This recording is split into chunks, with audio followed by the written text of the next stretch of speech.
నమస్కారం, సుమన్ టీవీకి స్వాగతం. నేను మానస.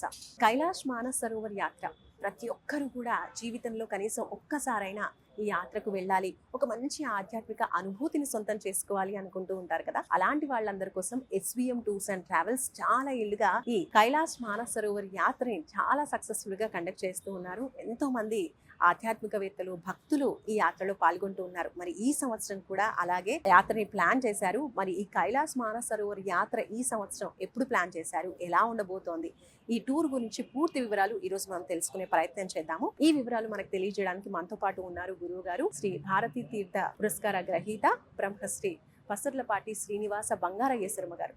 వారితో మాట్లాడదాం, మరిన్ని విషయాలు తెలుసుకుందాం. గురుగారు నమస్కారం అండి. నమస్తే అమ్మా. గురుగారు, కైలాష్ మానస్ సరోవర్ యాత్ర అసలు చాలా విశేషమైన ఈ యాత్రని మీరు సంకల్పించడానికి గల ముఖ్య ఉద్దేశం, ఆధ్యాత్మిక సంకల్పం గురించి తెలియజేయండి.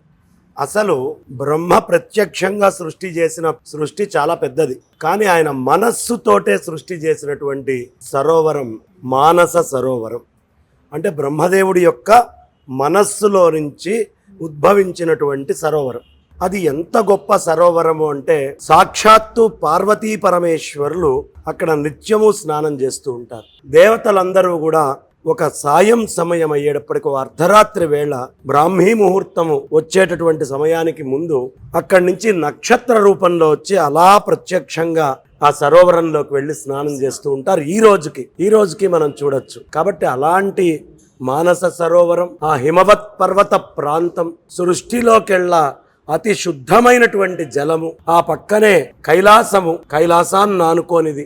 ఎంత అద్భుతమైన ఘట్టమమ్మ. ప్రతి సనాతన ధర్మాన్ని ఆచరించే వాళ్ళు ఒక్కసారైనా చూడాలి అని కోరుకునేది. అందులో మనకి ఎలా కుంభమేళానో ఆ విధంగానే ఈ సంవత్సరం టిబెటియన్స్ కి ఒక ప్రత్యేకమైన మహాకుంభమేళ లాంటిది. కాబట్టి ఆ జలాలలో ఇంకా ప్రత్యేకమైనటువంటి శక్తులు సంతరించుకొని ఉంటాయి అని లోకల్ గా ఉండేవాళ్ళు కూడా నమ్మేటటువంటి సంవత్సరం. ఎలా అయినా సరే ఈ సంవత్సరం మానస సరోవర యాత్ర చేసి తీరాలి అని దృఢ సంకల్పాన్ని నేను చేసుకొని ఈ మానస సరోవర యాత్రకి వెళ్ళటం జరుగుతోంది. గురుగారు, ఈ యాత్ర ముఖ్యంగా పౌర్ణమికి మీరు ప్లాన్ చేశారు.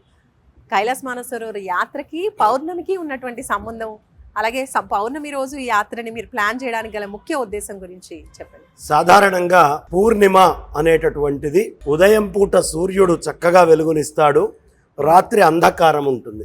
మన సంసారంలో కూడా పరమాత్మ దగ్గర ఉన్న కాసేపే వెలుగుంటుంది. ఈ సంసారం అనే అంధకారంలో పడ్డప్పుడు మొత్తం అంతా చీకటిగా ఉంటుంది. కానీ రాత్రిపూట కూడా చల్లదనాన్ని ఉంచుతూ అంధకారాన్ని దూరం చేసేటటువంటి రోజు పూర్ణిమ.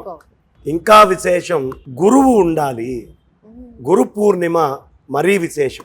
ఈ గురు పూర్ణిమనే వ్యాస పూర్ణిమ అంటాం. వ్యాసుల వారు, అంతటి వ్యాసుల వారు వేద విభజన చేయడం కోసం ఈ మానస సరోవరంలో హిమవత్ పర్వతాలలో దగ్గరలో ఆయన మహా తపస్సును ఆచరించారు. ఆ తపస్సు వల్లే ఆయన వేద విభజన, మిగతా పురాణాలు అన్నీ మనకు అందించగలిగారు. కాబట్టి పూర్ణిమ చాలా విశేషం. ఇంకా విశేషం ఏమిటి అంటే మనస్సుకి చంద్రుడికి చాలా దగ్గర సంబంధం ఉంటుంది. చంద్రుడికి నీళ్లకి చాలా దగ్గర సంబంధం ఉంటుంది. చంద్రమా మనసో జాతః అని చెప్తారు. కాబట్టి ఈ మనస్సు అనేటటువంటిది మనకు ఆధ్యాత్మికమయంగా వచ్చి సమస్తమైనటువంటి దోషాల నుంచి దూరం కావాలి అంటే పూర్ణిమ రోజు ఎవరు ఆ మానస సరోవరంలో స్నానం చేస్తారో వాళ్ళకి బ్రహ్మదేవుడికి ఉండేటువంటి బ్రహ్మజ్ఞానము అనే స్థితి వీళ్ల మనస్సులో కూడా వచ్చి ఆ స్నానం చేసినటువంటి వాడికి కూడా బ్రహ్మ మానస సరోవరమైన మనస్సు అవుతుంది. అందుకని ఆ రోజు చేయడం చాలా విశేషము అని చెప్తారు. ఆ రోజు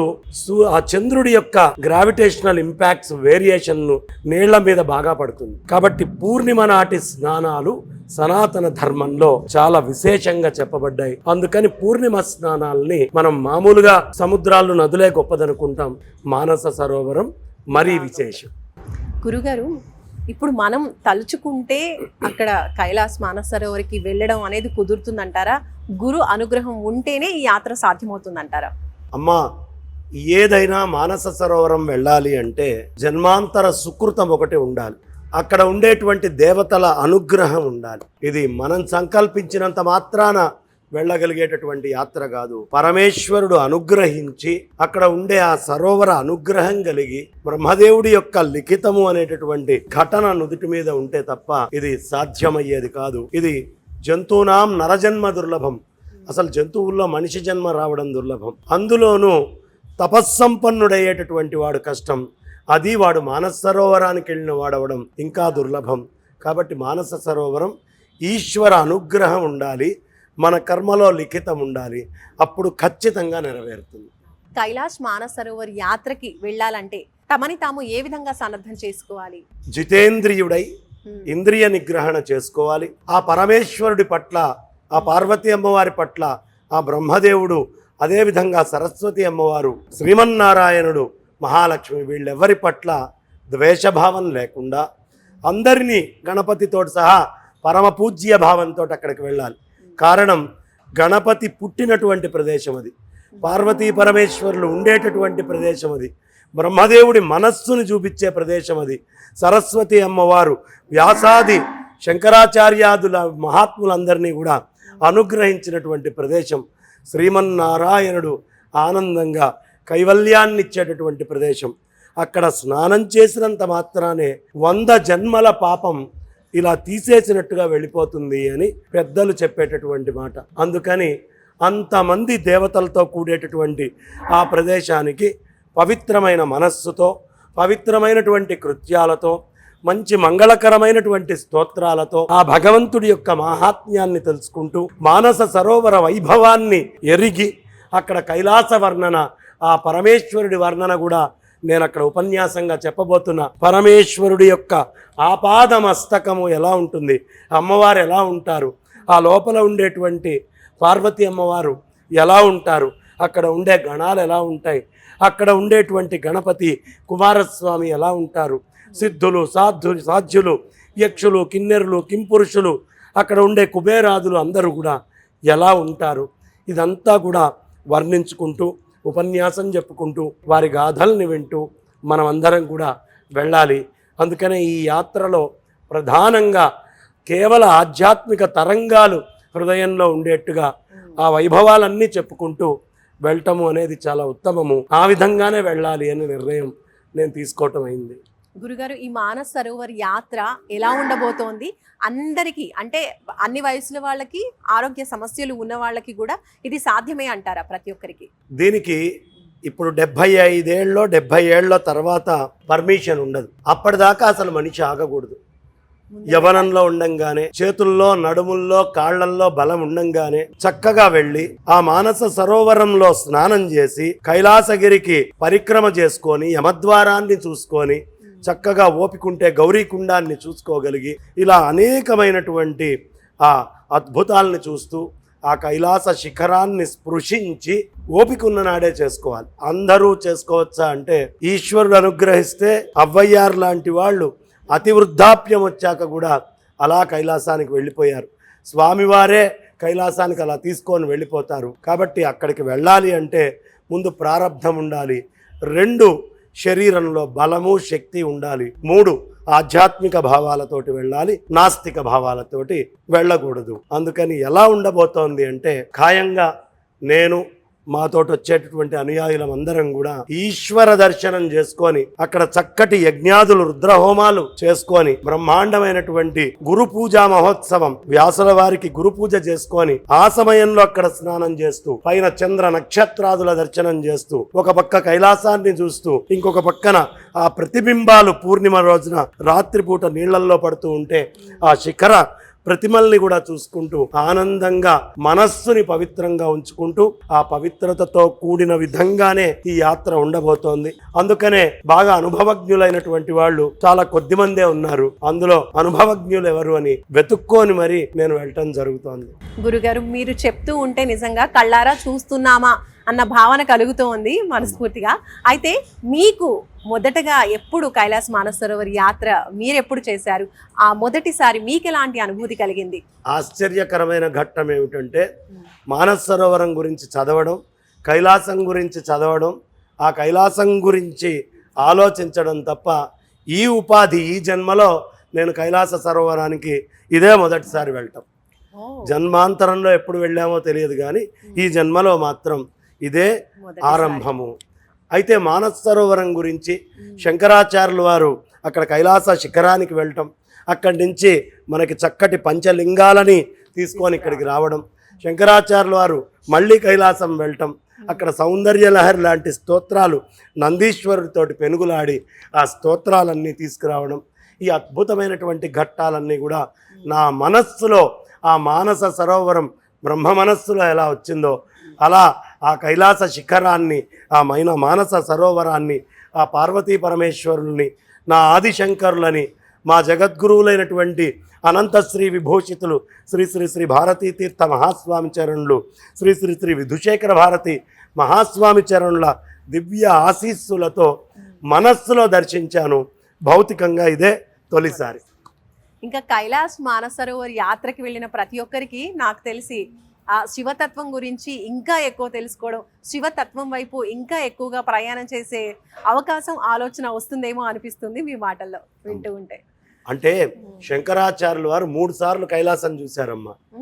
చూసినప్పుడు ఆ కైలాసము కింద ఉండేటువంటి మానస సరోవరం నుంచి ప్రతి అడుగు ఇలా ఎక్కుతూ ఎక్కుతూ ఎక్కుతూ కైలాసం మీద ఉండేటువంటి ఆ అద్భుతమైనటువంటి ఆ అమ్మవారి యొక్క పరిచారకుల దగ్గర నుంచి ఆ పైన పరమేశ్వరుడు దాకా, మధ్యలో గణపతిని, ఆ పక్కనే ఉండేటువంటి కుమారస్వామిని, లోపల ఉండే దేవతలు గంధర్వులు అందరినీ, ఆ పార్వతీ పరమేశ్వరుల ఎదురుగుండా ఉన్నటువంటి లక్ష్మీనారాయణులు, సరస్వతీ సమేత బ్రహ్మదేవుడు, వీళ్ళందరినీ కూడా స్వామి వర్ణిస్తూ అలా అలా అలా అలా మెల్లిగా ఎక్కుతూ స్వామి కోట దగ్గరికి వెళ్ళి, కోటలో నుంచి అష్టదిక్పాలకుల తర్వాత లోపలికి వెళ్ళి, లోపల స్వామివారు ఉండే భవనం దగ్గరికి వెళ్ళి అక్కడ ఉండే దేవతల్ని వర్ణిస్తూ మెల్లిగా పైన స్వామివారు కూర్చుండే పద్మపీఠం దగ్గర పార్వతీ అమ్మవారు పరమేశ్వరుడు నృత్యం చేసేటటువంటి ఘట్టాన్ని వర్ణిస్తూ, ఆయన మళ్ళీ సింహాసనం మీద కూర్చున్నప్పుడు ఆయన తొడ మీద కూర్చొని పార్వతీ అమ్మవారు అన్ని హస్తాలతో ఉండేటువంటి ఆ పరమేశ్వరుడు పక్కన విసిరే వింజామరలు, పైన ఉండే వెల్లిగొడుగు దాకా మొత్తము శంకరాచార్యుల వారు వర్ణించడమైంది. ఈ వర్ణననే ప్రత్యేకంగా ఈ ప్రయాణంలో ఈ ఇన్ని రోజులు చక్కగా అనేక విషయాల్ని చెప్పుకోబోతున్నాం. ఒక పార్వతీ పరమేశ్వరులే కాదు, లక్ష్మీనారాయణులు, సరస్వతి బ్రహ్మదేవతల గురించి కూడా చెప్పుకోబోతూ ఉన్నాం. అనేక మంది దేవతల మహాత్మ్యం మనం చూస్తున్నాం. గురుగారు, మరి ఈ కైలాస్ మానసరోవర్ యాత్ర ఈ సంవత్సరం మీరు ఎప్పుడు తలపెట్టారు? అంటే కరెక్ట్ డేట్, అలాగే ఎన్ని రోజులు ఉండబోతోంది ఈ యాత్ర, ఎన్ని రోజుల్లో, అంటే టోటల్ ఏ విధంగా ఉంటుంది ప్లాన్? అమ్మ, సూర్యుడు కర్కాటక రాశిలోకి ప్రవేశించినప్పుడు మనకి గురు పూర్ణిమ అనేటటువంటిది వస్తుంది.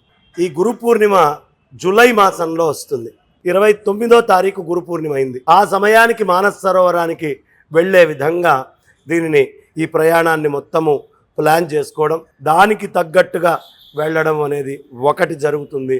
రెండోది విశేషం ఏమిటి అంటే, ఈ అద్భుతమైనటువంటి ప్రయాణంలో అక్కడ మానస సరోవర జలాలని ప్రోక్షణ చేసుకోవడమే కాకుండా అక్కడ ఆ పరమేశ్వరుడి యొక్క అద్భుతమైనటువంటి ఆ కైలాసగిరిని ఉదయం పూట సూర్యకిరణాలు పడి సువర్ణమయంగా, సాయంత్రం పూట చంద్రకిరణాలు వచ్చి రజితమయంగా చూడాలి అంటే అది గురు పూర్ణిమకి బాగా సాధ్యమవుతుంది. అందుకని ఆ సమయంలో దీన్ని అక్కడ ఉండేట్టుగా ఎంచుకొని ఆ విధంగా ఆ కొండని, ఆ పర్వతాన్ని చక్కగా దర్శనం చేసుకుంటూ అక్కడికి వెళ్ళాలి. ఆ సమయంలో 2 పూర్ణిమ రోజు స్నాన విశేషము, మనం ఇవన్నీ కూడా చెప్పుకున్నాం. 3 ఖచ్చితంగా పరమేశ్వరుడు పార్వతీ అమ్మవారు మనస్సులోకి వచ్చి కూర్చుంటారు. 4 పూర్ణిమ రోజు చేసేటటువంటి హోమాలు చాలా విశేషమైనవి. ఈ చంద్రకిరణాల్లో మంచు పర్వతాలు ఎట్లా ఉంటాయో ఊహించమ్మ ఒకసారి, ఎంత అందంగా ఉంటాయి, ఆ శశి కిరణాలు పడుతూ ఉంటాయి. కాబట్టి అలాంటి మంచు పర్వతాలన్నీ కూడా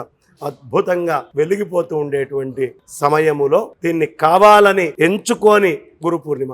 ఇక కర్కాటకంలో సూర్యుడు అనే మాట వాడా. ఎందుకు అంటే కర్కాటకము అనేటటువంటిది అదొక్క ప్రాణి మాత్రమే. అందరూ ఇలా నడుస్తూ ఉంటే అది పక్క నడక నడుస్తూ వెళ్తూ ఉంటుంది. ఎప్పుడైనా సరే ఎండ్రకాయ ఎలా నడుస్తుందమ్మా? పక్క నడక నడుస్తూ ఉంటుంది. అలా ఈ సంసారంలో పడి అందరూ కొట్టుకొని వెళ్తూ ఉంటే ఈ గురు పూర్ణిమ రోజు గురువుని ఆశ్రయించిన వాళ్ళు సంసార దారిలో కాకుండా కొంచెం ఆత్మదర్శనం చేసుకునే దారిలో వెళ్ళేట్టుగా మా ప్రయాణం కూడా పరమాత్మ వైపుకి వెళ్ళేట్టు, ఆయన అనుగ్రహం వైపుకి వెళ్ళేట్టుగా ఈ మానస సరోవర ప్రయాణం ఉండబోతోంది. గురుగారు, ఈ కైలాస్ మానస్ సరోవర్ యాత్ర ఈ సంవత్సరం ఎప్పుడు ప్లాన్ చేస్తున్నారు? ఎన్ని రోజులు ఉండబోతోంది? జూలై 22 నుంచి 14 రోజుల పాటు ఈ యాత్ర ఉండబోతోంది. ఆ 14 రోజుల్లో గురు పూర్ణిమ అనేది వస్తుంది. మనకు అన్ని పర్మిషన్స్ సక్రమంగా ఉంటే గురు పూర్ణిమ రోజు మానస సరోవరంలో ఉండబోతున్నాం. ఇందులోనే తొలి ఏకాదశి కూడా వస్తుంది. అంటే స్వామివారు చక్కగా తొలి ఏకాదశి నాడు శయనం చేసేది. యతులందరూ కూడా చాతుర్మాస్యం చేసేటటువంటి సమయం కూడా ఇందులోనే వస్తుంది. కాబట్టి చాతుర్మాస్యాలకి యోగ్యమై, అంటే తపస్సుకి యోగ్యమైనటువంటి మహామహా స్వామీజీలకి, దేవతలకే తపస్సు చేసుకునేటువంటి రోజులు. అలాంటి రోజుల్లో దేవతలు కూడా తపస్సు చేసే రోజుల్లో మానస సరోవరం వెళ్ళాలి అనే ఉద్దేశ్యంతో ఈ యాత్రని ఈ సమయాల్లో నిర్ణయించడమైంది. ఈ ఏకాదశి, ఈ పూర్ణిమ చాలా విశేషంగా ఆషాఢ మాసంలో జరగబోతోంది. గురుగారు, యాత్ర గురించి బాగా చెప్తున్నారు. చాలా మంది ఆరోగ్యరీత్యా బాగున్న వాళ్ళు, కుదిరిన వాళ్ళు చక్కగా రావడానికి అవకాశం ఉంటుంది. మరి రానేని వాళ్ళు, ఏదైనా ఇబ్బంది వాళ్ళు ఆగిపోయిన వాళ్ళకి మీరు ఏం చెప్తారు? అంటే ఇంట్లో ఉండి కూడా శివతత్వాన్ని, శివుణ్ణి ఏ విధంగా స్మరించుకోవచ్చు? శంకర భగవత్పాదాచార్యులు వారు ఒక మాట చెప్పారు. కాశీక్షేత్రం శరీరం త్రిభువన జనని వ్యాపిని జ్ఞానగంగా భక్తి శ్రద్ధ గయేయం నిజగురు చరణ ధ్యానయోగ ప్రయాగ విశ్వేశోయం తురీయం సకల జన మనస్సాక్షి భూతోంతరాత్మ దేహే సర్వం మదీయే యది వసతి పునఃతీర్థమన్యత్ కిమస్తి అని ఓ మాట చెప్పారు. ఈ శరీరమే సాక్షాత్తు కాశీ. దీనిలో మనకి మెలకువతో ఉన్నప్పుడు, కలలో ఉన్నప్పుడు, సుషుప్తిలో ఉన్నప్పుడు అనే 3 దశల్లో ఒక జ్ఞానము అనే గంగ ఉంది. ఆ జ్ఞానమే గంగ. మనలో ఉండే భక్తి శ్రద్ధ ఈ రెండే గయ. మనం గురువు యొక్క పాదాలని ఆశ్రయించి ఉండడమే ప్రయాగ. విశ్వేశ్వరుడే మన లోపల ఉన్న తురీయమై మన మనస్సులో ఉన్న సాక్షి అయి ఉన్నాడు. ఆయన ఎప్పుడు మన మనస్సాక్షి అని మనం తెలుసుకుంటామో, దేహే సర్వం మదీయే యది వసతి, అన్నీ మన శరీరంలోనే ఉన్నాయి. కాబట్టి ఒక్కసారి మనస్సులో ఆ పార్వతీ పరమేశ్వరుల యొక్క స్మరణ, ఆ మానస సరోవర స్మరణ చేసి ఆ పరమేశ్వరుడి యొక్క శివ సపరికర పాదాది కేశాంతస్తవం చదివితే చక్కగా మానస సరోవరం వెళ్ళిన ఫలితం వస్తుంది. ఈ మానస సరోవరం వెళ్ళినటువంటి నేను మన గోశాలలోనే, ఇప్పుడు గోశాల నుంచి గోశాల దాకా అన్నట్టుగా ఈ యాత్ర సాగబోతోంది. ఈ గోశాల నుంచి మళ్ళీ ఆ జలాలను తీసుకొచ్చి ఓ రోజు ఇక్కడ అభిమంత్రించి ఆ జలాలు అందరికీ ప్రోక్షణ చేస్తాం. అప్పుడు రాలేని వాళ్ళు కూడా చక్కగా ప్రోక్షణ చేసి స్నానం చేసిన ఫలితం వస్తుంది. గురుగారు, మామూలుగా ఎవరైనా గురువులు కావచ్చు, ఆధ్యాత్మికవేత్తలు ఎవరైనా ఇలాంటి పుణ్య కార్యానికి, లేదంటే కైలాస్ మానస సరోవర్ లాంటి పవిత్రమైన యాత్రకి వెళ్ళాలనుకున్నప్పుడు వాళ్ళు వెళ్ళేసి వస్తూ ఉంటారు. సకుటుంబంగా కావచ్చు, స్నేహితులతో కావచ్చు, వెళ్ళి రావడం మనం చూస్తూ ఉంటాం. కానీ మీరు మొదటిసారి వెళ్ళాలి అనుకున్నప్పుడే మీతో పాటు ఇలా అందరూ శివ తత్వంతో ఉండేటువంటి ఆధ్యాత్మికవేత్తల్ని అందరినీ తీసుకెళ్ళాలి, భక్తుల్ని, వాళ్ళు కూడా మీతో పాటు దర్శనం చేసుకోవాలి అనుకోవడానికి కారణం. దాంతోపాటు మరి ఈ కార్యక్రమాన్ని SVM టూర్స్తోనే మీరు ఎందుకు ప్లాన్ చేశారు? అమ్మ, మొట్టమొదట త్యాగరాయ స్వామి వారు మాట అంటారు, పేరుక ప్రతిష్టక ఊరక నిన్ను నమ్మితి, ఊరివారు వాడవారు ఒక్క జాతి వారు కారు, చేయి బట్టి విడువబోకు రామా అని ఆయన ప్రార్థన చేస్తాడు. త్యాగరాయ స్వామి వారు, అయ్యా నేను రామా నిన్ను పేరు కోసమో ప్రతిష్ట కోసమో కొలవట్లేదయ్యా, ఇక్కడున్న ఊరు వీధి వాడ ఒక్క జాతి వాళ్ళు కాదు, వాళ్ళెవ్వరి చెయ్యి కూడా నువ్వు వదిలిపెట్టద్దు అని ప్రార్థన చేస్తాడు. మనం కూడా సాధ్యమైనంత మందిని మనతో పాటు తీసుకొని వెళ్ళి నేను ఒక్కడనే తరించాలి, నాకు ఒక్కడికే అన్నీ కావాలి అనేది స్వార్థం అవుతుంది. నాతో పాటు అందరూ తరించాలి, అందరూ అందులో పాత్రధారులు కావాలి అని కోరుకోవడం అనేది చాలా గొప్ప విషయం. వచ్చిన వాళ్ళకే కాదు, రాని వాళ్ళకు కూడా ఆ పుణ్యం దొరకాలి అని నేను ఎప్పుడు మనస ప్రార్థన చేస్తూ ఉంటాను. కాబట్టి నాతో పాటు ఎప్పుడు కూడా చాలామంది పరివారం, నాకు సంబంధించి సన్నిహితులు అందరూ ఉంటారు. వాళ్ళందరికీ నాతోటి రావాలి. ఈయన గురువుగారితో పాటు వెళ్ళి ఈ కార్యక్రమంలో పాల్గొని అక్కడ ఉండే ప్రతి విషయం, ఈ రాక్షస సరోవరం ఏమిటి, కాఠ్మండు వెళ్తే పశుపతినాథుని ఎలా అర్చించాలి, ఆ ప్రయాణంలో మనం ఏ నామాన్ని చెప్పుకోవాలి, ఏ విధంగా భగవత్ స్మరణ చేసుకోవాలి, అక్కడ హోమాలు ఏమిటి, అర్చనలు ఏమిటి, అంత వైదికంగా ఓ పద్ధతి ప్రకారం ఉండేటట్టుగా దీన్ని మొత్తము మేము నిర్ణయించడం అయింది. కాబట్టి నేను ఈ విధమైనటువంటిది కోరుకుంటా అందరి విషయంలో.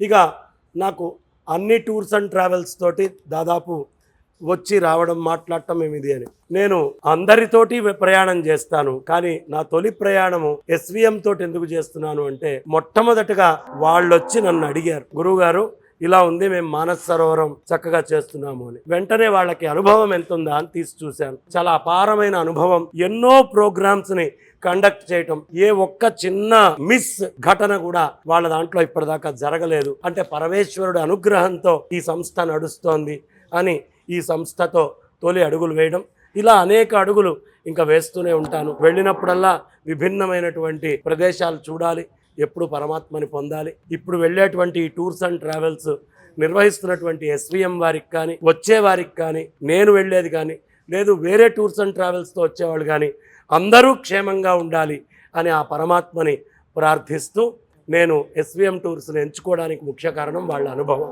28 సంవత్సరాల అనుభవం. 28 ఆ అనుభవాన్ని చూసి మీరు వెళ్ళడమే కాకుండా అందరినీ కూడా భక్తుల్ని మీతో పాటు తీసుకెళ్తున్నారు. ఈ ఆధ్యాత్మిక టూర్ అనేది ఎంత అద్భుతంగా ఉంటుంది అనేది వెళ్ళక ముందే మనకు ఒక చిన్న గ్లిమ్స్ లాగా గురువుగారు అయితే తెలియజేశారు. సో మరి ఈ సంవత్సరం మీరు కూడా కైలాష్ మానస సరోవర్ యాత్రకి వెళ్ళాలి, అది కూడా గురువుగారి సమక్షంలో. గురువుగారు ఎన్నో విషయాలు, ఇంకా దారి పొడవునా కూడా ఎన్నో విషయాలు మానస సరోవర్ యాత్ర గురించి, ఆ ప్రదేశాల గురించి ఎన్నో విశేషాలు మీకు తెలియజేస్తూ ఉంటారు. కాబట్టి ఇలాంటి మంచి ఆపర్చునిటీని మీరైతే అస్సలు మిస్ చేసుకోకండి. గురుగారు ఇన్ని విషయాలు మానస సరోవర్ యాత్ర గురించి మాకు తెలియజేశారు. నిజంగా సో తెలియని వాళ్ళు కూడా ఈ యాత్రకి ఒక్కసారి వెళ్ళాలి, ఈ అనుభూతిని మేము కూడా పంచుకోవాలి అనిపించే విధంగా మాకైతే ఎన్నో విషయాలు తెలియజేసినందుకు ధన్యవాదాలు గురుగారు. ధన్యవాదాలమ్మా. చూసారు కదండి, కైలాష్ మానస సరోవర్ యాత్ర గురించి ఎన్నో విషయాలు మనకి గురుగారు తెలియజేశారు. ఈ యాత్ర ఆధ్యాత్మికంగా ఎంత అద్భుతంగా ఉంటుందనే విషయాలు మనం ఈరోజు తెలుసుకున్నాము. మరి మీరు కూడా కైలాష్ మానస సరోవర్ యాత్రకి వెళ్ళాలి అనుకుంటే మాత్రం తప్పకుండా స్క్రీన్ పైన కనిపిస్తున్నటువంటి SVM టూర్స్ అండ్ ట్రావెల్స్ నెంబర్కి కాల్ చేయండి.